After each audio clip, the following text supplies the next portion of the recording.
नमस्कार दोस्तों, स्वागत है आपका ओके प्लैनेट चैनल पे। आज की इस वीडियो में हम लोग कवर करने वाले हैं बहुत सारे स्टॉक्स और उनसे जुड़ी खबरों के बारे में। तो चलिए बिना किसी देरी के वीडियो को स्टार्ट कर लेते हैं। सेंसेक्स और निफ्टी दोनों ने आज इन्वेस्टर को खुश कर दिया। सेंसेक्स लगभग 676 पॉइंट भागकर आज बंद हुआ और वहीं निफ्टी 50 में भी 245 पॉइंट्स की तेजी देखने को मिली है।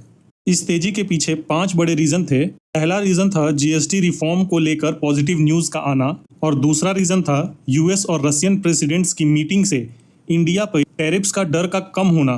जो यूएसए ने इंडिया पे एडिशनल 25% का टैरिफ अनाउंस किया है, जिसके पीछे का रीजन वो देते हैं कि इंडिया रसिया से क्रूड ऑयल परचेस करता है।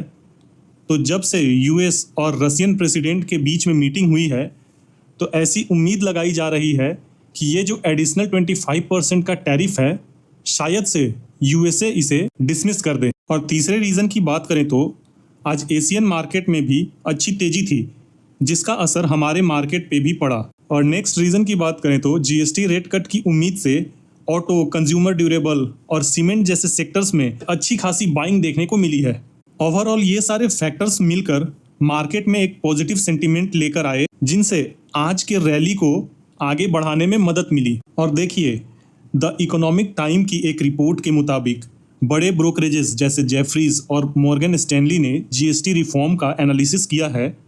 उन्होंने कहा है कि अगर जीएसटी रिफॉर्म लागू होता है तो इंडियन इकोनॉमी को 2.4 लाख करोड़ तक का बड़ा बूस्ट मिल सकता है।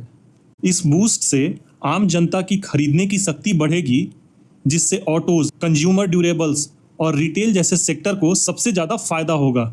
ये एक बहुत ही पॉजिटिव डेवलपमेंट है जो कि आने वाले समय में इकोनॉमी को और भी ताकत दे सकती है। इस खबर ने भी आज ऑटो और कंज्यूमर ड्यूरेबल के स्टॉक्स में जबरदस्त तेजी लाने में हेल्प की है। चलिए नेक्स्ट कंपनी वोडाफोन आइडिया की बात कर लेते हैं। वैसे तो आज इसके शेयर में अच्छी खासी तेजी देखने को मिली है। वोडाफोन आइडिया ने अपने Q1 के रिजल्ट को जो अनाउंस किया है, उसमें अगर आप देखेंगे तो पिछले साल के जून क्वार्टर के रिस्पेक्ट में, यानी पिछले साल के Q1 रिजल्ट के रिस्पेक्ट में इस साल का जो Q1 रिजल्ट है उसमें जो नेट लॉस है वो और भी बढ़ते हुए देखने को मिल रहा है। इस साल के Q1 में जो नेट लॉस है वो 6,608 करोड़ का देखने को मिल रहा है। ये कंपनी के लिए एक निगेटिव न्यूज़ है, क्योंकि उनका नुकसान पिछले साल के मुकाबले और भी ज़्यादा हो गया है।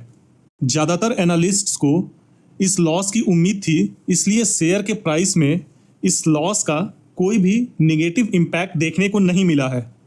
कंपनी अभी भी अपने बिजनेस को स्टेबल करने की कोशिश कर रही है, लेकिन ये रिजल्ट्स बताते हैं कि उनके लिए आने वाले समय में और भी ज़्यादा चैलेंजेस को फेस करना पड़ने वाला है। अब नेक्स्ट कंपनी आयोनिक्स विंड की बात करें तो इसने अपने Q1 के रिजल्ट में 97 करोड़ का प्रॉफिट दिखाया है, जो कि पिछले साल के Q1 के रिस्पेक्ट में ऑलमोस्ट डबल से भी ज़्यादा देखने को मिल रहा है। वहीं क्वार्टर ऑन क्वार्टर की बात करें तो इसका प्रॉफिट पिछले क्वार्टर के रेस्पेक्ट में थोड़ा कम देखने को मिल रहा है। आयोनिक्स ने इस क्वार्टर में 97 करोड़ का प्रॉफिट कमाया है और उनका रेवेन्यू भी बढ़ के 826 करोड़ हो गया है। ये फिगर बताता है कि कंपनी का बिजनेस तेजी से बढ़ रहा है और उनके प्रोजेक्ट सक्सेसफुली रेवेन्यू को जनरेट कर पा रहे हैं। विंड एनर्जी सेक्टर में ये एक पॉजिटिव सिग्नल है जो आने वाले समय में और भी ग्रोथ दिखा सकता है। नेक्स्ट कंपनी अपोलो हॉस्पिटल्स की बात करें तो आज के दिन में भी इसमें पॉजिटिव मोमेंटम देखने को मिला है। अभी के समय में अगर आप देखेंगे तो ये कंपनी ऑलमोस्ट अपने 52 वीक हाई पे ही ट्रेड करते हुए नजर आ रहा है। इसका रीज़न ये है कि जेफरीज और नुवामा ने इनके शेयर्स का टारगेट प्राइस को बढ़ा दिया है। यूजुअली जब ऐसे बड़े ब्रोकरेज हाउसेज किसी कंपनी के बारे में बुलिश रिपोर्ट पब्लिश करते हैं तो उन शेयर्स में पॉजिटिव मोमेंटम यूजुअली देखने को मिल ही जाता है। नेक्स्ट कंपनी मुथूट फिनांस की बात करें तो इसके शेयर में भी आज भी तेजी देखने को मिली है।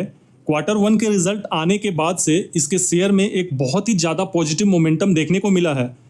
वैसे देखिए, ये जो मुथूट फिनांस कंपनी है वो गोल्ड लोन में बिजनेस करती है, और जब गोल्ड का प्राइस बढ़ जाता है तो जो गोल्ड लोन लेने के लिए कस्टमर्स आते हैं उनके पास ज़्यादा लोन लेने की कैपेसिटी भी बढ़ जाती है। तो अभी के समय में गोल्ड का प्राइस भी अपने पीक पे चल रहा है और गवर्नमेंट ने जो न्यू रूल्स भी लाया है उसमें अभी के समय में जो कस्टमर्स हैं वो ज़्यादा लोन ले सकते हैं। तो ये सारा पॉजिटिव मोमेंटम मुथूट फिनांस के Q1 के रिजल्ट में देखने को मिला और Q1 के रिजल्ट के बाद से ही इस शेयर में अच्छी खासी तेजी देखने को मिल रही है। और इतनी तेजी के बाद में भी अभी भी अगर देखें तो बड़े बड़े ब्रोकरेजेस हाउस इसके शेयर के प्राइस को और भी फर्दर रैली करने की इंडिकेशन या फिर सजेस्ट कर रहे हैं कि अभी और भी इस कंपनी में रैली देखने को मिल सकती है। नेक्स्ट कंपनी IOCL की बात करें तो वैसे तो आज इसके शेयर में बहुत ही ज़्यादा कुछ मोमेंटम या फिर तेज़ी देखने को नहीं मिली है, एक फ्लैटिश सा ही मूवमेंट देखने को मिल रहा था। बट अगर इसके जून क्वार्टर की या फिर Q1 की Q1 के रिजल्ट की बात करें तो इसने अपने एस्टीमेट को 15.22% से बीट किया है। अगर आप इसके Q1 के रिजल्ट को देखेंगे तो पिछले साल के सेम क्वार्टर के रेस्पेक्ट में इस साल में जो नेट प्रॉफिट है ऑलमोस्ट डबल होते हुए देखने को मिला है। वहीं जस्ट पिछले क्वार्टर यानी Q4 के रेस्पेक्ट में इसमें थोड़ी सी गिरावट देखने को मिल रही है। बट इस तरह की कंपनी का सबसे बेस्ट सिनेरियो होता है कि ईयर ऑन ईयर कंपेयर करना, मीन्स सेम क्वार्टर का पिछले ईयर के रेस्पेक्ट में इस ईयर में कंपेयर करना। तो उस सेंस में अगर हम देखेंगे तो इसका रिजल्ट बहुत ही अच्छा देखने को मिल रहा है।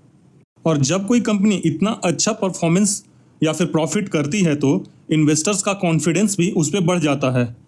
ये profit growth public sector companies में एक स्ट्रॉन्ग सिग्नल है जो पूरे सेक्टर को बूस्ट दे सकता है।